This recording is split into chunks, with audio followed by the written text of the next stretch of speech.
تو دوستو 1001 داستان کی آج 25ویں رات کی کہانی آپ کو سناتے ہیں، اور یہ کہانیاں 200 راتوں پر محیط ہیں۔ آج کی کہانی 25ویں رات کی کہانی ہے۔ جب 25ویں رات ہوئی تو اس نے کہا، اے نیک بخت بادشاہ، تندورچی اور اس کی بیوی ذوال مکان کے ساتھ دمشق جانے کے لیے راضی ہو چکے ہیں۔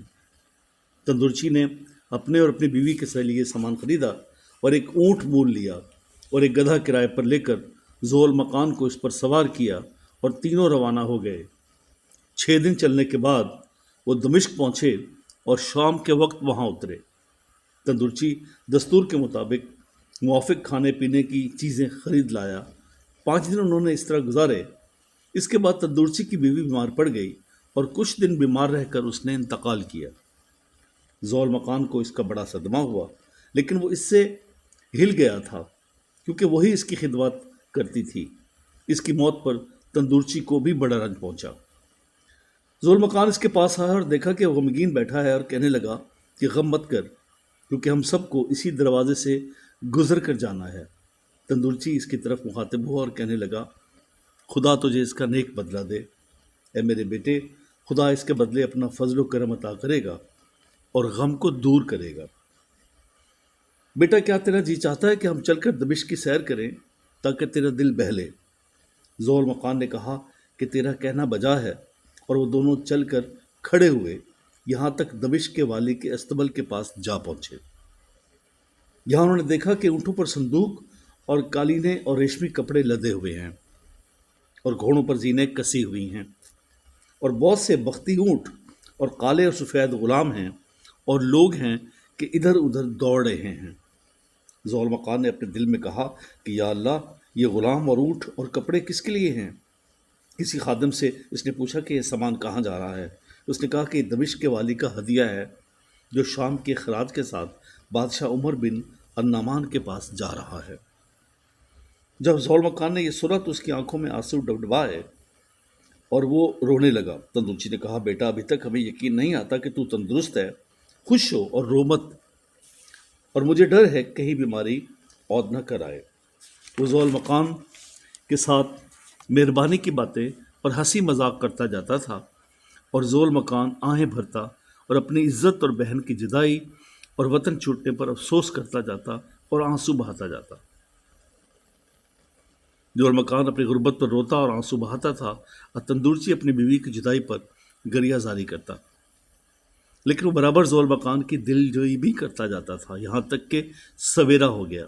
جب سورج نکلا تو تندورچی نے کہا، ہاں، میں اور یہاں نہیں ٹھہر سکتا، اور تجھے خدا کو سونپتا ہوں، کیونکہ میں ان لوگوں کے ساتھ جاتا ہوں اور ان کے ساتھ چلتے چلتے میں اپنے وطن پہنچ جاؤں گا۔ تندورچی نے کہا کہ میں تیرے ساتھ ہوں، کیونکہ مجھے تیری جدائی گوارا نہیں۔ میں نے تیرے ساتھ بھلائی کی ہے، اور اب میں چاہتا ہوں کہ تیری خدمت میں رہ کر اس کو مکمل کروں۔ ذوال مکان نے کہا، خدا تجھے اس کا نیک بدلہ دے، اور اس پر بہت خوش ہوا کہ تندورچی بھی اس کے ساتھ چلے گا۔ تندورچی نے فوراً جا کر اونٹ بیچ ڈالا اور ذوال مکان کے لیے دوسرا گدھا خریدا اور راہ کے لیے کھانے پینے کا سامان بھی لیا، اور اس سے کہا کہ گدھے پر سوار ہو کر سفر کر، اگر تو اس پر بیٹھے بیٹھے تک جائے تو پیدل چلیو۔ ذوال مکان نے کہا، خدا تجھے برکت دے اور تجھے اس کا صلہ دینے میں میری مدد کرے۔ تو نے میرے ساتھ وہ بھلائی کی ہے جو کوئی اپنے بھائی کے ساتھ بھی نہیں کرتا۔ جب اندھیرا چھا گیا تو انہوں نے اپنا سامان اور کھانا پینا گدھے پر لادا اور روانہ ہو گئے۔ یہ تو ذوال مکان اور تندورچی کا قصہ ہوا۔ اب اس کی بہن نظرت زماں کی سرگزشت سنیے۔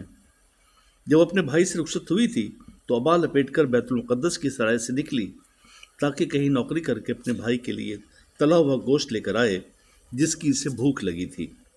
وہ روتی ہوئی نکلی اور اسے نہ معلوم تھا کہ کہاں جائے۔ اس کا دل بھائی میں لگا ہوا تھا اور گھر بار اور وطن کی یاد آتی تھی، اور خدا سے دعا مانگ رہی تھی کہ وہ ان بلاؤں کو دور کرے۔ اس طرح روتی ہوئی وہ چلی جاتی اور دانے بائیں دیکھتی جاتی کہ اس سے ایک بدو شیخ مسافر جس کے 5 اور بدو تھے نظر آیا۔ شیخ کی نظر نصرت زماں پر پڑی تو اس نے دیکھا کہ وہ ایک حسین لڑکی ہے اور ایک پھٹی ہوئی عبا پہنے ہے۔ اس کا حسن دیکھ کر بدو کو تعجب ہوا، اور وہ اپنے دل میں کہنے لگا کہ اس کے حسن سے میری عقل دنگ ہے۔ مگر وہ خستہ حال معلوم ہوتی ہے، خواہ وہ اسی شہر کی ہو یا پردیسی، میں اسے ضرور لے کر جاؤں گا۔